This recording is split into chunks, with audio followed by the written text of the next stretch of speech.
हिंद दोस्तों, मेरा नाम है कमलेश और मैं कुछ दिनों पहले ही इस चैनल पे एक वीडियो डाला था जिसमें मैं बताया था कि जो ये फाइनल मेरिट पेज बैच है, इसमें मैं बताया था कि ये जो हमारा फाइनल मेरिट बैच है जो कि एग्जामपुर का है, इसके नोट्स आए हैं वो किस क्वालिटी के हैं, कैसे हैं, और नोट्स बोला गया था और हमें PYQ मिले हैं। तो इन सारी चीज़ों के बारे में मैं बताया था और ये तकरीबन मेरी 2 मिनट की वीडियो थी और पूरी डिटेल वीडियो थी। आप लोगों को अच्छे से समझ में भी आया होगा। तो अब जब ये वीडियो लगभग 15,000 चल गई है, 15,000 लोगों ने देख लिया है, उसमें बाद मैं नोटिस किया कि कुछ लोगों ने ना तो बातें सही कह रहे हैं कि सर ने PIQ बोला था और कुछ लोग बोल रहे हैं कि नहीं सर ने नोट्स बोला था। तो इसमें कन्फ्यूजन चल रहा है और अभी हम देखें ये फाइनल मेरिट बैच की जो वो है ऊपर, ये देख लीजिए पहले। तो इसमें लिखा है 1200 प्लस पेज स्टडी मटेरियल बोला गया है, न कि PYQ बोला गया है। स्टडी मटेरियल और PYQ में अंतर होता है, पहली बात तो ये है। दूसरी बात ये है कि हम में से बहुत से ऐसे स्टूडेंट हैं जो कि मतलब बोलना चाहिए कि ये चीज़ें खराब हैं, तो वो बोल रहे हैं कि नहीं एग्ज़ाम पूरी ही खराब है। नहीं भाई, एग्ज़ाम पूरी खराब नहीं है, इस बात को हमें मान के चलना पड़ेगा। और मान के क्या चलना पड़ेगा, बात सही है।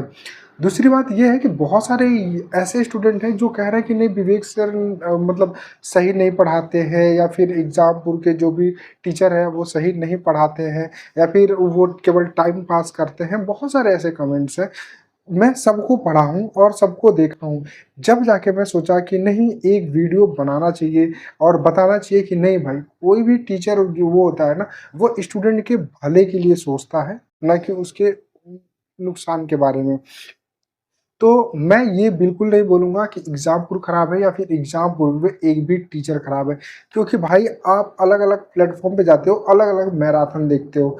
वो मैराथन कब आते हैं? आपके एग्ज़ाम के टाइम आते हैं। लेकिन एग्ज़ामपुर एक ऐसा यूट्यूब चैनल है यूट्यूब पे कि पूरे साल आपका मैराथन लेता है, और वो भी विवेक सर की बात करें तो पूरे चैनल पे विवेक सर का ही सबसे बड़ा-बड़ा मैराथन होता है। चाहे वो 7 घंटे का हो या 10 घंटे का हो, रिकॉर्ड हो। भाई इतना टाइम हम स्टूडेंट भी नहीं पढ़ पाते, कंटिन्यू तो पढ़ ही नहीं पाते। जैसे कि अगर पढ़ने बैठेंगे 2 घंटे पढ़ेंगे, उसके बाद हमारे दिमाग पक जाता है भाई। अब सोचो वो टीचर कितनी मेहनत करके पढ़ाते हैं। अब कुछ लोग बोलेंगे कि नहीं भाई उनका प्रॉफिट है, इस वजह से वो पढ़ाते हैं और उन्हें पैसे मिलते हैं। भाई पैसे के लिए मिलते हैं, लेकिन कोई ना इतना जी जान नहीं लगाता। अब बाकी यूट्यूब पे टीचरों को देख सकते हैं। मैं ये नहीं कह रहा है कि कोई भी टीचर खराब है। सारे टीचर जितने भी हैं सब बढ़िया हैं भाई, सबका पढ़ाने का अपना अपना तरीका अलग है। हाँ, ये हो सकता है कि भाई तुम्हें कोई और टीचर पसंद आ रहा हो, वो टीचर नहीं पसंद आ रहा हो, या फिर उसका मेथड तुम नहीं समझ पा रहे हो, तो वो बात अलग है। लेकिन किसी भी टीचर को गलत बोलना, ये भाई ये सही बताऊँ तो एक स्टूडेंट के लिए बहुत ही शर्मिंदगी की बात है, क्योंकि उसमें कहीं ना कहीं हमारी गलती होगी कि हम एक टीचर को गलती दे रहे हैं। अब ये बोलोगे कि भाई तू ऐसे पलट रहा है ये वो, तो नहीं भाई मैं पलट नहीं रहा, मुझे सिर्फ कमियां दिखानी थी। और वो बोल रहा था कि जो लोग फाइनल मेरिट बैच ले रहे हैं वो मतलब ना लें, केवल नोट्स समझ के ले रहे हैं ना लें। क्योंकि मेरे पास भी बहुत पहले के कोर्स पढ़े थे जो कि एग्जामपुर ने फ्री कर दिया है, लेकिन उसके बावजूद भी मैं नोट्स लिया था। मैं सोचा कि यार हर बार पेज पलटना पड़ता है ये वगैरह, और एग्जामपुर ने कराया है तो एकदम डिटेल में कराया होगा, इस वजह से लिया था। बाकी मैं अपने एक दोस्त से नोट्स लिया हूँ ये वाले।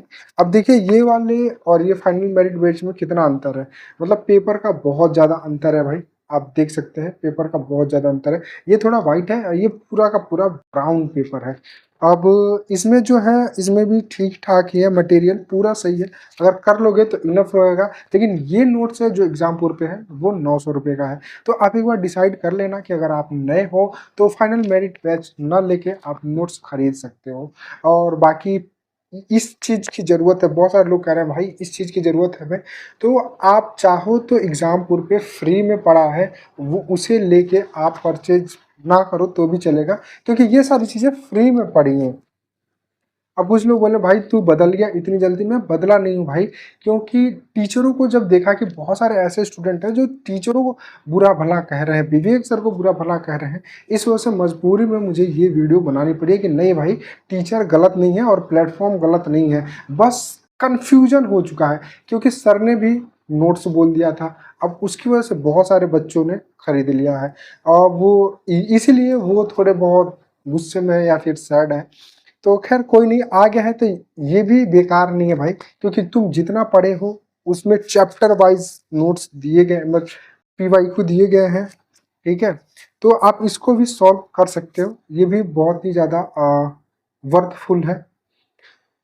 दूसरी बात ये है कि बहुत सारे बच्चे मुझे कमेंट कर रहे थे कि भाई मेरे इतने दिन हो गए अभी तक नोट्स नहीं आए। तो भाई नोट्स आने में थोड़ा टाइम लगेगा, क्योंकि बहुत सारे बच्चों ने इस कोर्स को परचेज किया है। तो हो सकता है 15 से 20 दिन लगे, 20 से 1 महीना भी आपको लग सकता है। तो इसके लिए आप एग्जामपुर का जो व्हाट्सअप नंबर है उस पर कॉल करो और उन्हें परेशान करो, क्योंकि मैनेजमेंट में जब तक आप परेशान करके नहीं पूछोगे तब तक चीज़ें नहीं होगी। मैं ये नहीं कह रहा कि भाई कि वो सपोर्ट कर रहा हूँ या फिर कुछ कह रहा हूँ, नहीं भाई, जो चीज़ गलत है उसको बोलना हमारा हक है और हमारा अधिकार है। भाई तुम्हें नोट्स ने सर ने बोला था कि 10 से 15 दिन में पहुंच जाएगा और तुम्हारे पास एक एक महीने तक नोट्स नहीं पढ़ रहा है ना, तो तुम परेशान कर दो, क्योंकि उन्होंने व्हाट्सअप हेल्पलाइन नंबर दे रखा है। इवन उनको एक ही नहीं, बहुत सारे बैच में अलग अलग व्हाट्सअप नंबर है, तो तुम अलग अलग व्हाट्सअप नंबर से कांटेक्ट करो और उन्हें परेशान करके अपने नोट्स के बारे में पूछो। क्योंकि भाई जब पेपर खत्म हो जाएगा फिर तुम नोट्स के बारे में लेके क्या करोगे, क्योंकि टाइम लग रहा है भाई। तो इसमें सर ने वो बोल दिया होता, या फिर कि तुम डायरेक्ट फ्लिपकार्ट से ले लो, वो तुम्हारे 1 हफ्ते में तुम्हारे घर पे पहुंचा दिए होते, तो तुम भाई 1 हफ्ते में ले लिए होते। लेकिन नहीं, तुमने सर ने भी बोला था कि यहाँ से खरीद लो, तो यहाँ से तुम खरीदे हो, तो भाई मांगो अपना नोट्स। बाकी थैंक यू दोस्तों, बस मुझे इतना ही बोलना था और क्लियर करना था, इसी वजह से मैं ये वीडियो बना हूँ। बाकी आपका क्या राय है, आप जरूर कमेंट में बता देना, क्या मैं गलत हूँ या फिर सही हूँ, इसके बारे में जरूर मुझे बताना।